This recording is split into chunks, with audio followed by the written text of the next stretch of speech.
एक साधु थे महात्मा, नदी के किनारे बैठे थे। एक हमारा चेला है, आजकल रायपुर में ही रहता है, नाम है चंगीलाल। रायपुर का हमारा चेला चंगीलाल महात्मा के पास गया। महाराज, नदी के किनारे आप कल से बैठे हुए हो, क्या बात है? नदी पार करनी है या साधना कर रहे हो? महात्मा बोले, भैया नदी पार करनी है। महाराज, पानी बहुत है, नाव ले आए, नाव पर बैठ जाओ, पार हो जाओगे।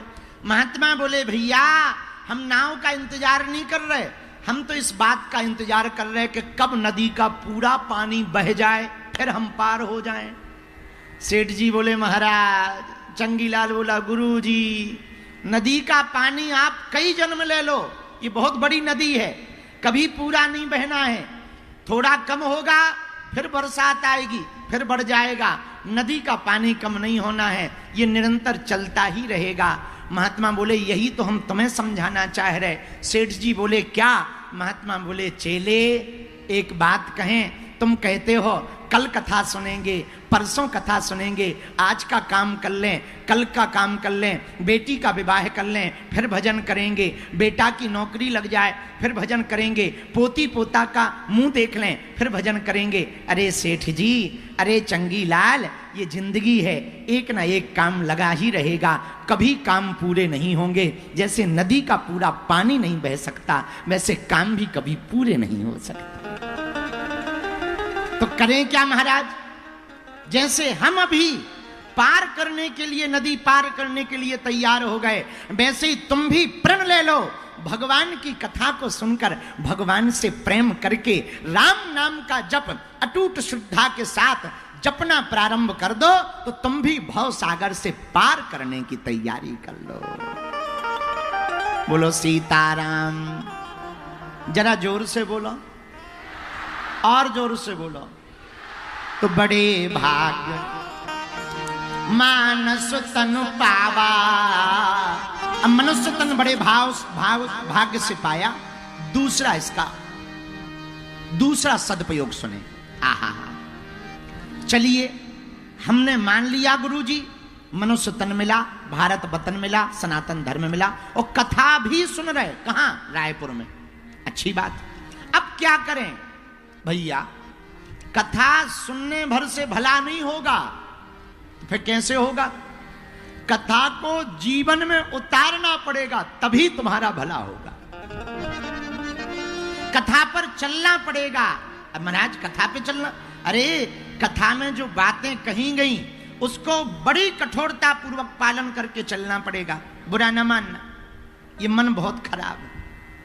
मन की प्रवृत्ति इतनी विचित्र है, ये तुम्हें दिन प्रतिदिन बदलेगा, तुम्हें आलसी बनाएगा, वासना युक्त बनाएगा, ईर्षालु बनाएगा, दंभ भरेगा, झूठ भरेगा, पापाचार की बातों में तुम्हारा मन ज्यादा लगेगा। ज्यों ज्यों तुम बुरे काम करोगे त्यों त्यों लगेगा बहुत बढ़िया लग रहा है, बहुत अच्छा है, यही जिंदगी है। भैया ये मन बड़ा उल्टा है। और मन कितना उल्टा है? भजन करन में आलसी, भोजन में तैयार, और तुलसी ऐसे मनुष्य को बार बार धिक्कार।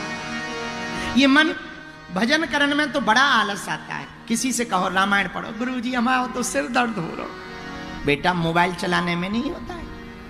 किसी से कहो रामायण गीता पढ़ो, राम राम जपो, गुरुजी हमको तो नींद आ रही है, और मोबाइल में रील दे दो तो रील देखने में 4 घंटा निकाल दे। अरे भाई ये मन की प्रवृत्ति है। मन संसार में ज्यादा फंसता, जगत में ज्यादा फंसता, जगदीश में कम फंसता, परमात्मा के चरणों में कम फंसता। इसलिए मेरे पागलों, हम तुमको एक बात कहना चाह रहे, पूछो क्या?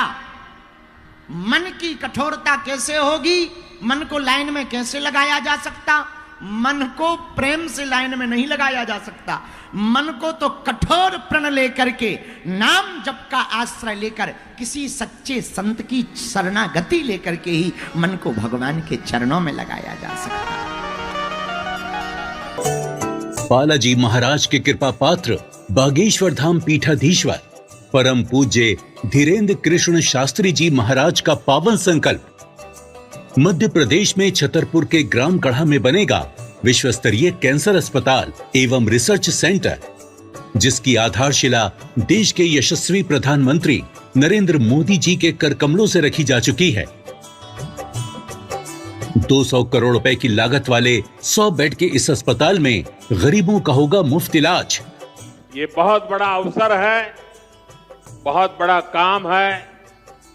संकल्प बड़ा हो, संतों के आशीर्वाद हो, प्रभु की कृपा हो, तो समय सीमा में सब पूर्ण होता है। हमारे प्रियजनों, बागेश्वर धाम पूरे भारत के लोगों, अभी तक अस्पतालों में मंदिर थे, अब मंदिर में अस्पताल होगा।